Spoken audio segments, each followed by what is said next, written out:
So for step 3, attaching motor parts, well, we need to grab our motor, remove the rubber boot, then we've got our motor plate, our pinion, grub screw, and then our motor mount. So, of course, there are the screws, the grub, the pinion, the motor plate, etc. And, of course, over here we've got our motor. Now, I have the plastic motor mount right here.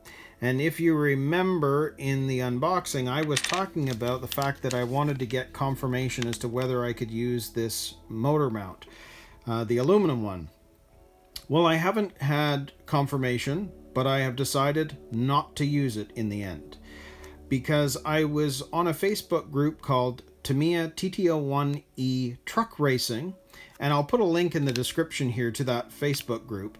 There's almost 11,000 members. These guys race these trucks all the time, and one of the things that seemed to come up is that this motor mount has not been that successful for them, so they don't use it.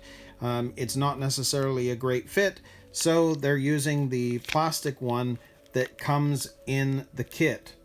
So I have decided to go with their recommendation, and I'm just going to stick with the plastic motor mount that came with the kit. So that's what we're going to be using. So I'll set this up and we'll put all this on.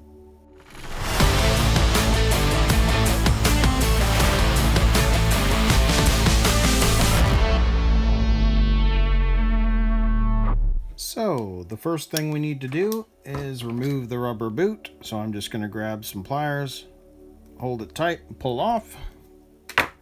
There we go. And then we're going to put on our motor plate. And of course, you know, you're going to match it with the 2 holes. There isn't one there, so we know that that's going to have to sit on either side of there. There we go. And then you can see that we need to put the pinion on. Now, what I tend to do is, to make this easier, I will actually pre-install the grub screw, which makes this a lot easier to work with.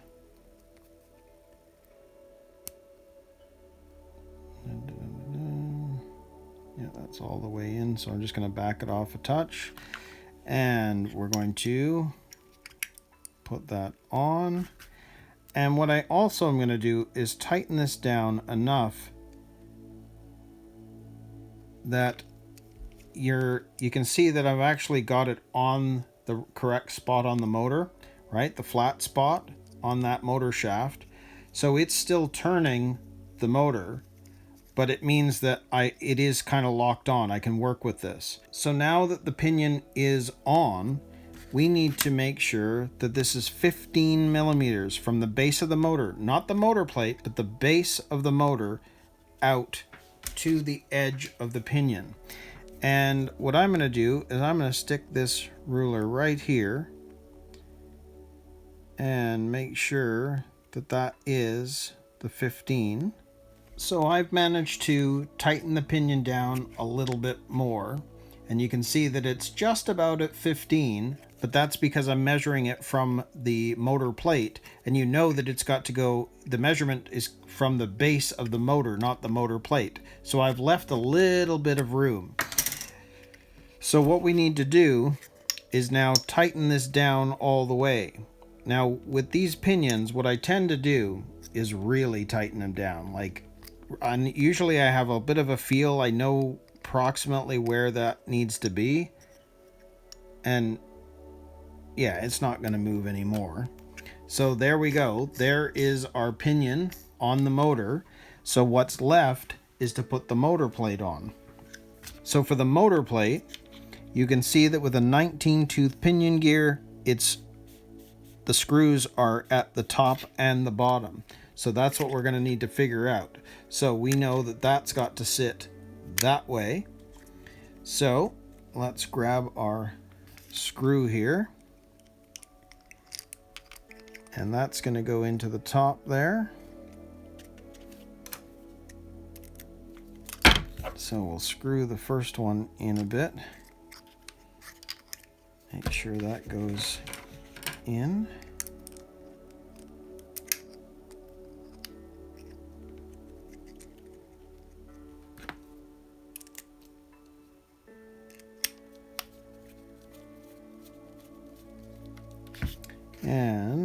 other one will go into the bottom.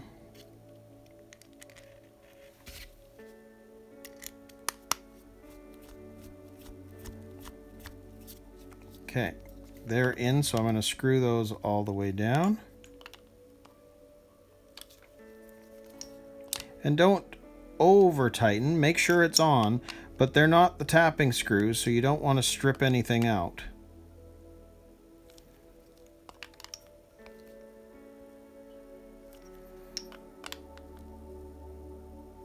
But that feels right.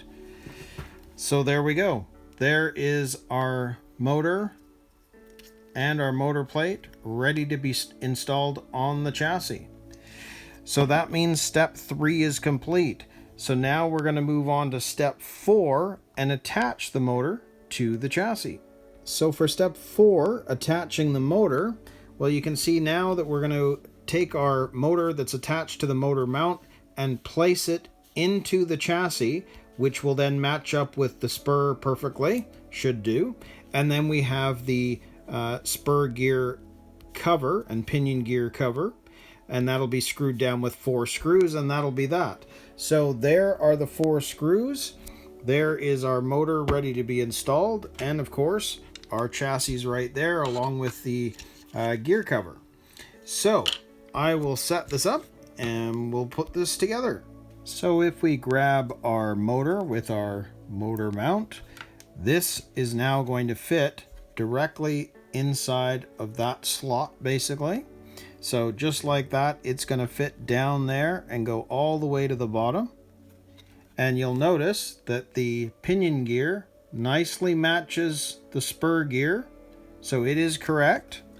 So we're going to take our cover here, which is going to fit on over top just like that.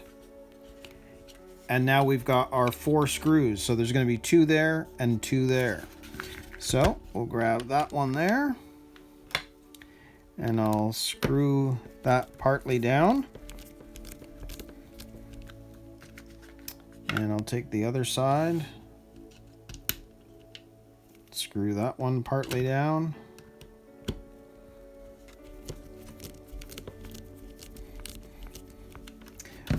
because what I tend to do is I don't like screwing one down and then doing another, because if there's any binding or something hasn't lined up properly, you're having to take it all apart again. So doing it this way, we know that all 4 screws are going in properly and everything seems fine, so I can actually now tighten these right up.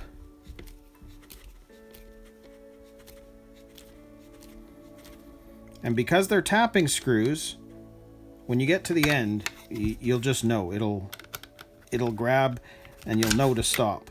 So I'm going from one side to the other at this point, just so I can make sure that each side is going in okay. Yep, that's fine. So we can screw this one in.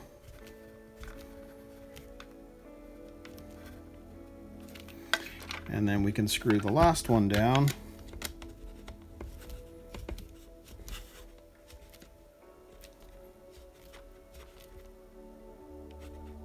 Yep. So there we go. There is our motor attached to the chassis. And because the motor mount is now covering our center drive shaft as well, we don't have to worry about this popping out anymore either. So, you know, we can turn this over, we can do whatever, everything's going to stay where it's supposed to be. So the only last thing I would say is when you're putting this motor in, you may have to bend the motor cable up to be able to allow it to fit down there. So if that's in the way, just push it basically towards the motor and it'll then nicely fit inside there. But I'm happy with that. That looks good. So step 4 is complete. So now we're going to move on to step 5 and start working on the rear differential gear assembly.